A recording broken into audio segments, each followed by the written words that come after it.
વંદે ગુજરાત. નમસ્કાર. આજે virtual classroom training સેશનમાં આપ સૌનું હાર્દિક સ્વાગત છે. આજે હું આઈટીઆઈમાં ચાલતા રેફ્રિજરેશન એર કન્ડિશન મિકેનિક્સ ટ્રેડના અંતર્ગત ઇનડાયરેક્ટ ચિલર સિસ્ટમ લેસનની આપ સૌને માહિતી આપીશ. Indirect chiller system. ઇનડાયરેક્ટ સિસ્ટમમાં રેફ્રિજરન્ટ ફક્ત કોઇલમાં જ ફરે છે અને તેને બ્રાઇન ટેન્કમાં રાખવામાં આવે છે. લિક્વિડ ચિલરમાં પાણી અથવા બ્રાઇન રેફ્રિજરન્ટ દ્વારા ડાયરેક્ટ એક્સપાન્શન પદ્ધતિથી ઠંડુ થાય છે. પછી તેને પંપ વડે પમ્પિંગ કરીને પાઇપલાઇન દ્વારા રેફ્રિજરેટરની જરૂરી જગ્યામાં સર્ક્યુલેટ કરવામાં આવે છે. ઠંડુ થયેલ બ્રાઇન પ્રવાહી એ સેકન્ડરી રેફ્રિજરન્ટ તરીકે ઓળખાય છે. આ ઇનડાયરેક્ટ સિસ્ટમની ફિગર બતાવી છે, જેમાં બ્રાઇન સોલ્યુશન વોટર ટેન્ક છે અને રેફ્રિજરેટેડ એરિયા ઉપરની તરફ દર્શાવવામાં આવેલો છે. હવે જે બ્રાઇન સોલ્યુશન છે એને રેફ્રિજરન્ટ કંટ્રોલ દ્વારા ઠંડો કરવામાં આવે છે અને એ ઠંડો થયેલો બ્રાઇન સોલ્યુશન બ્રાઇન પંપ દ્વારા લાઇનિંગ દ્વારા રેફ્રિજરેટેડ એરિયામાં પહોંચાડવામાં આવે છે, જ્યાં પ્રોડક્ટ અને રેફ્રિજરેટેડ એરિયાને ઠંડો કરવામાં આવે છે, જેનાથી બ્રાઇન સોલ્યુશન પાછું ગરમ થશે અને બ્રાઇન સોલ્યુશન એ બ્રાઇન ટેન્કમાં આવશે અને જ્યાં એને રેફ્રિજરન્ટથી પાછું ઠંડુ કરવામાં આવશે. Secondary refrigerant. Secondary refrigerant refrigerated product અથવા વેસલ અથવા એર કુલિંગ કોઇલમાંથી અથવા હીટ ટ્રાન્સફર સપાટીઓમાંથી પસાર થાય છે. આ સેકન્ડરી રેફ્રિજરન્ટ એ રેફ્રિજરેટેડ જગ્યા અથવા પ્રોડક્ટમાંથી ગરમી શોષે છે અને ચિલરમાં ફરીથી ચિલ્ડ થવા અને સર્ક્યુલેટ થવા પ્રવેશે છે. ઇન્ડસ્ટ્રીયલ ઉપયોગમાં જ્યાં પ્રોડક્ટની આજુબાજુ સારા સીલિંગ અને વેસલ વધારે ઠંડુ રહેવું જરૂરી હોય, તેમજ ડાયરેક્ટ પદ્ધતિમાં પ્રોડક્ટ રાખેલી જગ્યાએ જો લીકેજ થાય તો પ્રોડક્ટને નુકસાન થાય છે. તેથી ત્યાં ઇનડાયરેક્ટ રેફ્રિજરેશન ઉપયોગ કરવામાં આવે છે. ઇનડાયરેક્ટ એક્સપાન્શન પદ્ધતિમાં એક્સપાન્શન લાઈનો વધારે લાંબી રાખવી પડતી નથી. સામાન્ય રીતે પાણી, કેલ્શિયમ ક્લોરાઇડ અને સોડિયમ ક્લોરાઇડ, બ્રાઇન, ઇથિલિન અને પ્રોપિલિન, ગ્લાયકોલ, મિથેનોલ અને ગ્લિસરીન જેવા રસાયણોનો ઉપયોગ સેકન્ડરી રેફ્રિજરન્ટ તરીકે કરવામાં આવે છે.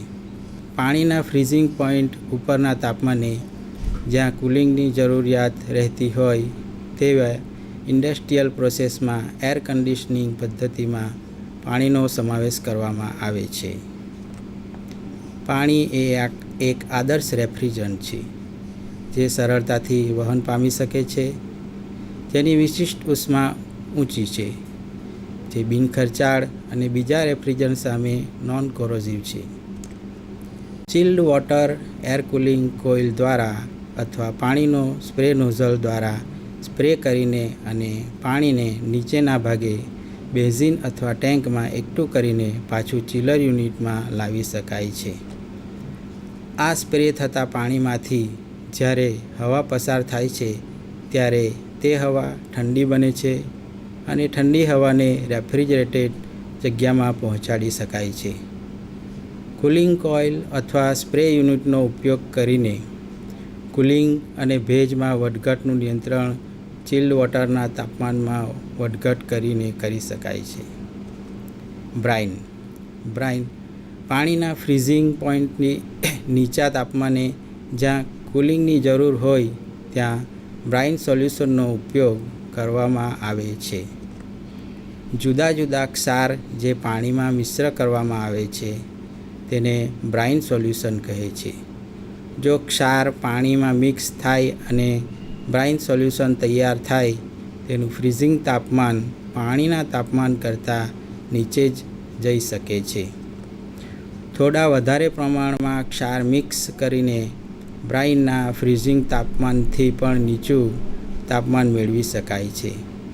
આ ક્રિટિકલ મિશ્રણને યુરેટિક સોલ્યુશન કહે છે. જેવું તાપમાન ઘટે છે એટલે બરફના કણ બનવાનું વધારે ચાલુ થાય છે. આ બરફના કણ અને યુરેટિક બ્રાઇન કહે છે. આ યુરેટિક બ્રાઇનનું સોલિડિફિકેશન થાય છે.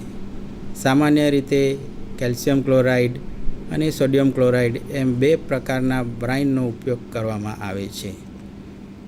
પ્રાઇમરી અને સેકન્ડરી રેફ્રિજરન્ટ ધરાવતી સિસ્ટમમાં પ્રાઇમરી રેફ્રિજરન્ટ પોતાની ઠંડક સેકન્ડરી રેફ્રિજરન્ટને આપી દે છે. આથી સેકન્ડરી રેફ્રિજરન્ટ ઠંડો થાય છે. એટલે કે પ્રાઇમરી રેફ્રિજરન્ટ પોતાની ઠંડક સેકન્ડરી રેફ્રિજરન્ટને આપે છે અને હીટની આપ-લે કરે છે. આમ સેકન્ડરી રેફ્રિજરન્ટ ઠંડો કરવા માટે ચિલરનો ઉપયોગ કરવામાં આવે છે.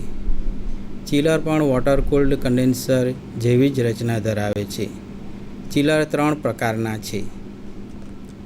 Type of chiller: shell and tube chiller, 2 shell and coil chiller, 3 tube in tube or double tube chiller.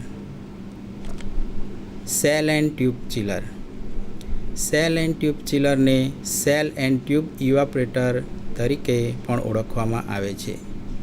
તેની રચના સેલ એન્ડ ટ્યુબ કન્ડેન્સરને મળતી આવે છે. તેની રચનામાં એક બંધ નળાકાર હોય છે. આ સેલમાં ઘણી બધી ટ્યુબો આડી રહે તે રીતે ગોઠવવામાં આવે છે. ચિલરના ઇનલેટ અને આઉટલેટ હેડર સાથે પરફોરેટેડ મેટલ ટ્યુબ સીટનો દરેક ટ્યુબના છેડા સાથે જોઈન્ટ કરેલી હોય છે. આ એક સેલ એન્ડ ટ્યુબ ચિલર સિસ્ટમની આકૃતિ છે. એમાં જે ફ્લુઇડ આઉટ જે ભૂરા એરોથી બતાવવામાં છે અને ફ્લુઇડ ઇન એ લાલ એરોથી બતાવે છે તે બ્રાઇન સોલ્યુશન છે. જે ફ્લુઇડ ઇન થશે તે કોપર પાઇપ દ્વારા પાઇપલાઇનિંગમાંથી જશે અને જે રેફ્રિજરન્ટ લિક્વિડ છે તે એક જગ્યાએથી ઇનલેટ થશે અને બીજી જગ્યાએથી આઉટલેટ થશે. રેફ્રિજરન્ટ એ સેલમાં પસાર થશે જ્યારે બ્રાઇન સોલ્યુશન એ ટ્યુબમાંથી વહે છે. આ double pass cell and tube chiller system છે, જેમાં ટ્યુબ સીટ બતાવવામાં આવી છે, હેડ બતાવવામાં આવ્યો છે, રેફ્રિજરન્ટ આઉટલેટ સેક્શન બતાવવામાં આવ્યો છે, રેફ્રિજરન્ટ ઇનલેટ બતાવવામાં આવ્યું છે, સેલ બતાવવામાં આવ્યો છે, ટ્યુબ બતાવવામાં આવ્યું છે, ફ્લુઇડ આઉટ એટલે કે બ્રાઇન ઇન અને બ્રાઇન આઉટ બતાવવામાં આવ્યું છે. આ ઇવાપોરેટરનો ઉપયોગ સામાન્ય રીતે પાણી અથવા બ્રાઇનને ઠંડુ કરવા માટે કરવામાં આવે છે. જ્યારે તેનો ઉપયોગ ડ્રાય એક્સપાન્શન ઇવેપોરેટર તરીકે કરવામાં આવ્યો હોય ત્યારે રેફ્રિજરન્ટને ટ્યુબમાંથી પસાર કરવામાં આવે છે અને પાણી કે બ્રાઇનને સેલમાં સર્ક્યુલેટ કરવામાં આવે છે. પાણી કે બ્રાઇન સેલમાં પૂર્ણ રીતે ભરેલું હોય છે અને તે રેફ્રિજરન્ટની ટ્યુબોની આજુબાજુની જગ્યામાં ભરેલું હોય છે. પાણી અને બ્રાઇન એ સેલમાંથી પસાર થશે જે રેફ્રિજરન્ટ ટ્યુબોની આજુબાજુ હોય છે અને રેફ્રિજરન્ટ ટ્યુબોની અંદરથી રેફ્રિજરન્ટ વહેતો હોય છે. આ dry expansion shell and tube ચિલરની ફિગર છે, જેમાં રેફ્રિજરન્ટ ઇન અને રેફ્રિજરન્ટ આઉટલેટ બતાવવામાં આવ્યું છે. રેફ્રિજરન્ટ એ ટ્યુબોમાંથી પસાર થશે અને બ્રાઇન ચિલર એ સેલમાંથી પસાર થશે. ટ્યુબોની વચ્ચે બફલ્સ રાખવામાં આવેલી છે અને ત્યાંથી જે બ્રાઇન સોલ્યુશન છે તે સેલમાંથી બફેલ્સની સાથે ઝિગઝેગ મેનરમાં આગળ જશે, જેનાથી હીટ ટ્રાન્સફર આપણને વધારે મળી શકે છે. બ્રાઇનને સેલમાંથી ખાલી કરવા માટે ડ્રેન આપવામાં આવેલું છે. રેફ્રિજરન્ટ ટ્યુબોમાં સર્ક્યુલેટ થાય છે અને સેલના એક છેડાથી બીજે છેડે ગતિ કરે છે. સેલમાં ટ્યુબોની લંબાઈ અને સંખ્યા ચિલરની કેપેસિટી પર આધાર રાખે છે. આ પણ shell and tube type dry expansion ચિલરની બાહ્ય દેખાવની ફિગર બતાવવામાં આવ્યું છે. તેમાં ફર્સ્ટ રેફ્રિજરન્ટ ઇનલેટ એક છેડે આપવામાં આવ્યું છે અને બીજે છેડે રેફ્રિજરન્ટ આઉટલેટ ડાબી છેડે આપવામાં આવ્યું છે. ઉપરના છેડામાં વોટર બ્રાઇન ઇનલેટ છે અને વોટર બ્રાઇન આઉટલેટ છે. એની સેલની ઉપર ઇન્સ્યુલેશન દર્શાવવામાં આવ્યું છે, જે હીટ ટ્રાન્સફર થતું અટકાવે છે, અને ઇન્સ્યુલેશન જેકેટની પણ બતાવવામાં આવ્યું છે. નીચેના છેડે ડ્રેઇન બતાવવામાં આવ્યો છે, જે સેલમાંથી વોટર ઇનલેટ અને આઉટલેટ છે તે બ્રાઇનનું ડ્રેઇન કરવા માટે ડ્રેઇન પ્લગ આપવામાં આવેલો છે. આમ ટ્યુબોમાં એક્સપાન્શન થયેલ ગેસ સર્ક્યુલેટ થઈ આઉટલેટ દ્વારા બહાર નીકળે છે. સેલ એન્ડ ટ્યુબ ટાઈપ ચિલરમાં કુલ 4 કનેક્શન આપવામાં આવે છે, જે પૈકી 2 રેફ્રિજરન્ટ માટે અને 2 બ્રાઇન માટેના કનેક્શન હોય છે. ચિલરના સેલમાં બફેલ્સની રચના કરેલી હોય છે. આ બફેલ બ્રાઇનના વેગને નિયંત્રણ કરે છે, જેથી હીટ ટ્રાન્સફર વધુ મળે છે. આ બફેલ્સ ટ્યુબો પર ફિક્સ કરવામાં આવેલ હોય છે. આ બફેલ્સ પ્લેટની રચના છે, જેમાં 4 બફેલ્સ હાફ સર્કલમાં બતાવવામાં આવેલી છે, અને લાલ એરો વડે જે બ્રાઇનનો વેગ છે, વહન છે, તે દર્શાવવામાં આવ્યું છે.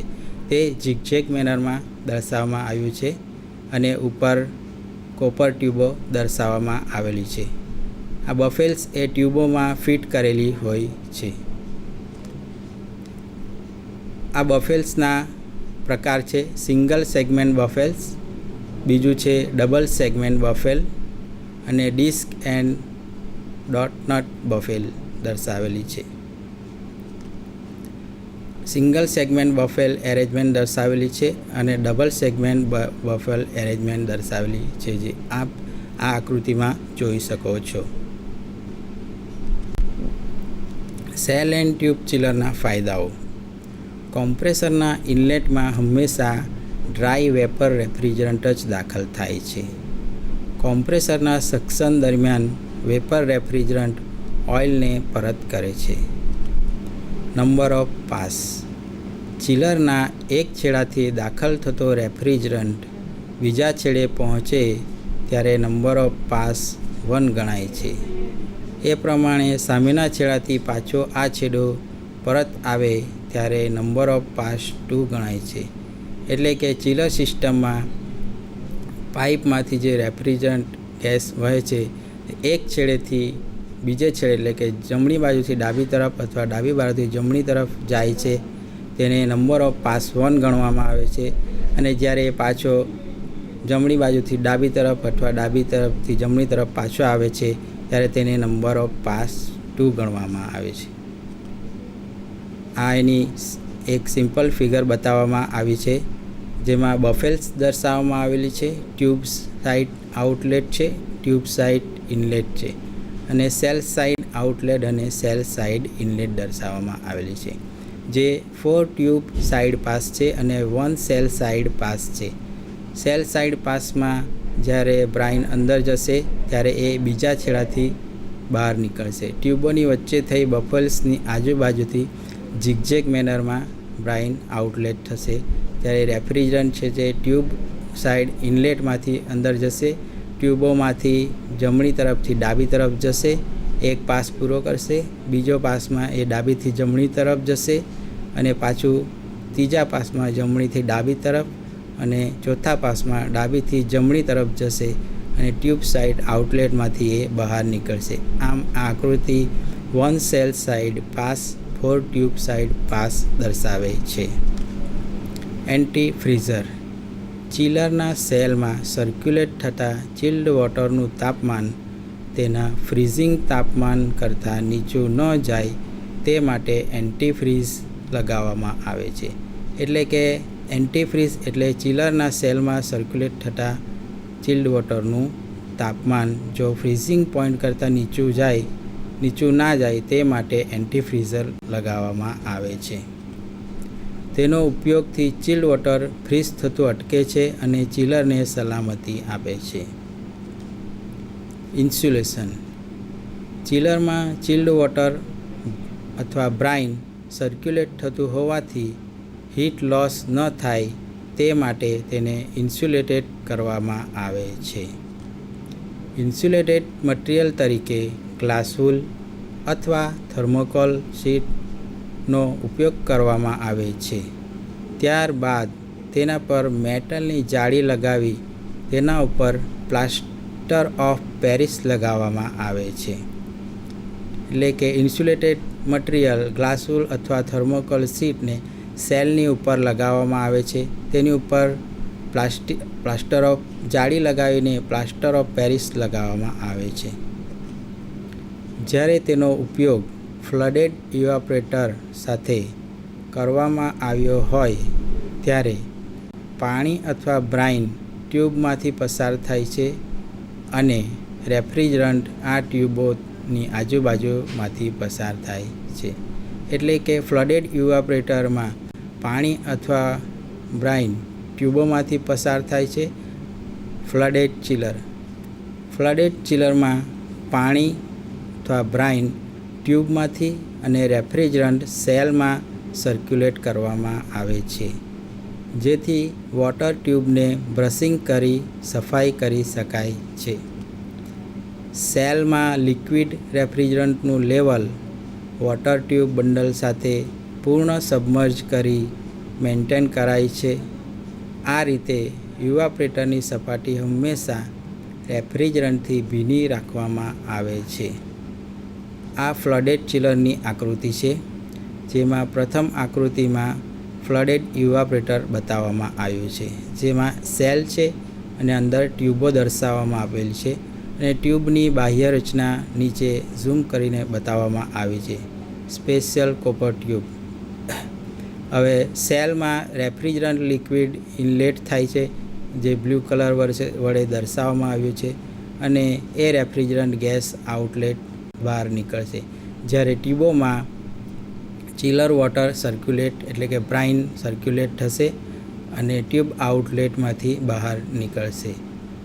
અને એક બીજી સિમ્પલ આકૃતિ બાજુમાં ફ્લડેડ ચિલરની બતાવી છે, જેમાં હેડ દર્શાવવામાં આવ્યો છે. હેડની બાજુમાં ગાસ્કેટ દર્શાવવામાં આવી છે, તેનું માઉન્ટિંગ બતાવવામાં આવ્યું છે, બફેલ્સ પ્લેટો બતાવવામાં આવી છે, ટ્યુબ બંડલ બતાવવામાં આવ્યું છે, સેલ બતાવવામાં આવ્યો છે અને કનેક્શન બતાવવામાં આવ્યા છે. રેફ્રિજરન્ટ લિક્વિડ અને ઇવાપોરેટરની સપાટીના નજીકનો સંપર્ક રેફ્રિજરન્ટનો નગણ્ય લોડ અને રેફ્રિજરન્ટની પરિણામિત ગતિમાં પરિણમે છે. ચિલરના ઉપરની તરફ સક્શન આઉટલેટનો રેફ્રિજરન્ટ વેપરની બોઇલિંગ અને અપવર્ડ મૂવમેન્ટને કારણે વમળમય ગતિથી હીટ ટ્રાન્સફર એફિશિયન્સી સુધારે છે. વમળમય ગતિના કારણે બોઇલ થયેલો લિક્વિડ રેફ્રિજરન્ટ સક્શન આઉટલેટની જગ્યાએ સ્પ્રે કરે છે અને સક્શન લાઇનમાં વેપર કન્ડિશનમાં પ્રવેશે છે. આ લિક્વિડ કોમ્પ્રેસરમાં જતો અટકાવવા માટે એક્યુમ્યુલેટર અથવા સર્જ ટેન્કમાં વાપરવામાં આવે છે. એક્યુમ્યુલેટરની સાઇઝ સક્શન લાઇન કરતાં મોટી અને ક્ષેત્રફળમાં વધારે હોય છે. એટલે કે એક્યુમ્યુલેટરની સાઇઝ સક્શન લાઇન કરતાં વધારે હોય છે, માટે જ્યારે સક્શન લાઇનમાંથી જ્યારે રેફ્રિજરન્ટ વેપર સ્વરૂપમાં બહાર નીકળે છે ત્યારે એ એક્યુમ્યુલેટરમાં એક્સપાન્ડ થાય છે અને તેના લીધે એનું પ્રેશર ઘટે છે. તેથી રેફ્રિજરન્ટની વેપર વેલોસિટી ઓછી થશે અને લિક્વિડ પાર્ટિકલ નીચે તરફ જશે તથા માત્ર વેપર જ સક્શન લાઇન તરફ જશે. જેના કારણે રેફ્રિજરન્ટ વેપર વેલોસિટી ઓછી થશે અને લિક્વિડ પાર્ટિકલ વજનમાં ભારે હોવાના કારણે ગ્રેવિટી ફોર્સના લીધે એ નીચે સક્શન લાઇનમાં તરફ જશે. ફ્લડેડ સેલ એન્ડ ટ્યુબ ઇવાપોરેટરનો ઉપયોગ 10 થી 5000 ટન કેપેસિટી ધરાવતા રેફ્રિજરેટિંગ યુનિટ માટે કરવામાં આવે છે. 2. Shell and coil evaporator. Shell and coil evaporator એ સામાન્ય રીતે ડ્રાય એક્સપાન્શન ઇવાપોરેટર જ છે, જે પાણી અથવા બ્રાઇનને ઠંડુ કરે છે. આ ઇવાપોરેટરમાં એક સળંગ કોઇલ હોય છે. જે સિંગલ અથવા ડબલ સ્પાઇરલના રૂપમાં હોય છે. તેનો સેલ સીલ્ડ અથવા ઓપન હોઈ શકે છે. સીલ્ડ સેલ સામાન્ય રીતે સેલ એન્ડ કોઇલ ઇવાપોરેટરમાં પીવાના પાણીને ઠંડુ કરવા માટે જોવા મળે છે. DX ચિલર એટલે કે ડ્રાય એક્સપાન્શન ચિલર. કાર્ય પ્રમાણે ડ્રાય એક્સપાન્શન ચિલરમાં એક્સપાન્શન વાલ્વ મારફતે અપાતો લિક્વિડ રેફ્રિજરન્ટ એ ચિલરના સક્શન આઉટલેટ પર આવતા સુપરહીટેડ ગેસમાં પરિણમે છે. જ્યારે રેફ્રિજરન્ટ ટ્યુબમાંથી પસાર થાય છે, ત્યાં સેલ અથવા ચિલરમાં પાણીના માર્ગમાં બફેલ્સ મૂકવામાં આવે છે કે જે ટ્યુબમાં પાણી કે લિક્વિડની સારી ગતિ જાળવી રાખે છે. આમ કરવાથી સારી હીટ ટ્રાન્સફર મેળવી શકાય છે.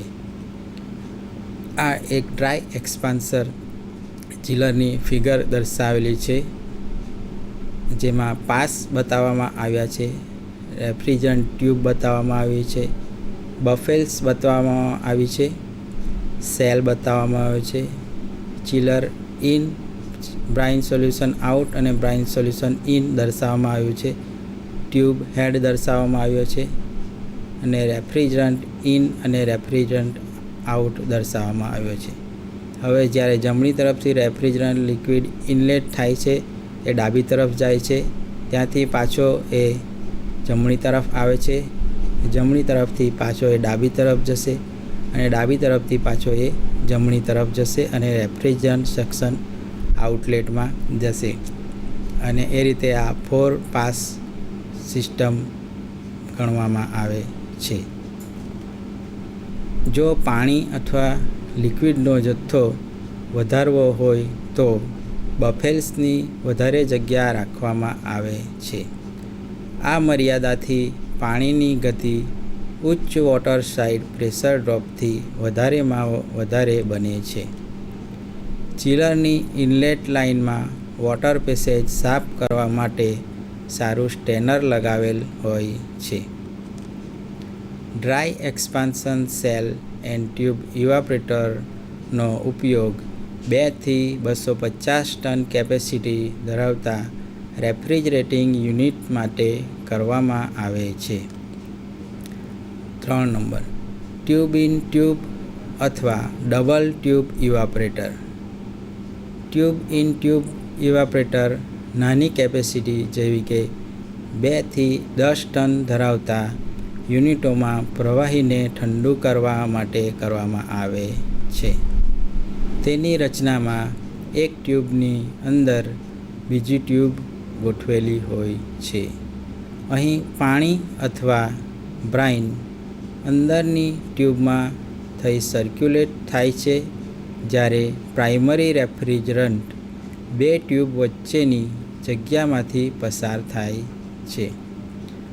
આ ટ્યુબ ઇન ટ્યુબ એટલે કે ડબલ પાઇપ ચિલરની આકૃતિ દર્શાવવામાં આવી છે, જેમાં cell side fluid in, cell side fluid out, tube side fluid in અને ટ્યુબ સાઇડ ફ્લુઇડ આઉટ દર્શાવવામાં આવ્યું છે. જે ડબલ ટ્યુબ છે, એક ટ્યુબની અંદર બીજી ટ્યુબ છે. Tube in tube evaporator high heat rate પૂરો પાડે છે. આ ઇવાપોરેટર સમાન કેપેસિટી ધરાવતા યુનિટની સરખામણીમાં સેલ એન્ડ ટ્યુબ કરતાં વધારે જગ્યા રોકે છે. આ ઇવાપોરેટરનો ઉપયોગ પેટ્રોલિયમ ઇન્ડસ્ટ્રીમાં ઓઇલને ઠંડુ કરવા માટે વિશેષ થાય છે. Indirect evaporator cooling. Indirect evaporator કુલિંગમાં પ્રાઇમરી એર સ્ટ્રીમ અને સેકન્ડરી એર સ્ટ્રીમ એમ 2 સ્ટ્રીમ હોય છે, જે આ આકૃતિમાં દર્શાવવામાં આવી છે. ઇનડાયરેક્ટ સિસ્ટમમાં પ્રાઇમરી એર સ્ટ્રીમ અને સેકન્ડરી એર સ્ટ્રીમ દર્શાવવામાં આવી છે, જેમાંથી વાર્મ એટલે કે ગરમ હવા ઇનડાયરેક્ટ સિસ્ટમમાંથી જાય છે અને બહાર ઠંડી હ્યુમિડ એર નીકળે છે. ઇનડાયરેક્ટ ઇવાપરેટર કુલિંગમાં કુલ્ડ ભેજવાળી હવા કન્ડિશનેડ વાતાવરણના ડાયરેક્ટ સંપર્કમાં આવતી નથી. સેકન્ડરી એર સ્ટ્રીમ પાણી દ્વારા કુલ્ડ કરવામાં આવે છે. આ કુલ્ડ એર સ્ટ્રીમને હીટ એક્સચેન્જરમાંથી પસાર કરવામાં આવે છે કે જ્યાં સેકન્ડરી એર સ્ટ્રીમ એ પ્રાઇમરી એર સ્ટ્રીમને કુલ્ડ કરે છે. કુલ્ડ પ્રાઇમરી એર સ્ટ્રીમ એ બ્લોવર દ્વારા સર્ક્યુલેટ થાય છે. આભાર. આજે આપણે ઇનડાયરેક્ટ ચિલર સિસ્ટમ વિશેની માહિતી મેળવી, જેમાં ફ્લડેડ ટાઈપ ઇવાપરેટર અને કન્ડેન્સિંગ સિસ્ટમ વિશે ભણ્યા. Thank you.